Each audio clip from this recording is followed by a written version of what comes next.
I mean, as of right now, I manage a predominantly remote team, which has been a real adjustment for me as I've gone from managing a team that were in the office all the time to now less so. And that's probably true of lots of organizations post-COVID, albeit people are returning to the office, but there's still that adaptation to the workforce now with people working from home a bit more. So how you go about motivating the team, but also how they motivate themselves as individuals has had to adapt accordingly.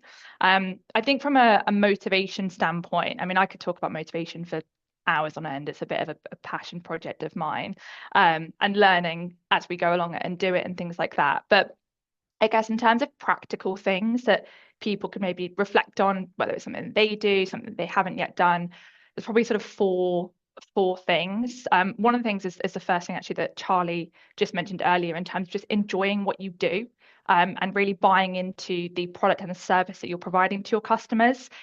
It is so apparent so quickly when you don't enjoy what you do, when you're at the forefront of this in a sales environment for your organization. So you have to enjoy what you do ultimately.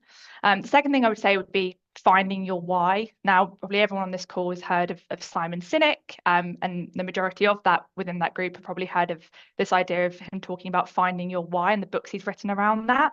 But it's just that idea of like, why do you get up and out of bed and go and do what you do day in, day out? And this can be as short term, it can be as long term, it can be seemingly as little or as large as you like, and it can change over time as well. And it's not necessarily for me to give answers, it can be extrinsic, intrinsic, whatever it might be. But this is the reason that when you do go through those challenging times, as we all experience in sales, this is like your anchor that you fall back to. When you've had that day, that week, that month, that quarter, and everyone's had it where they just go, oh, like, why do I even bother?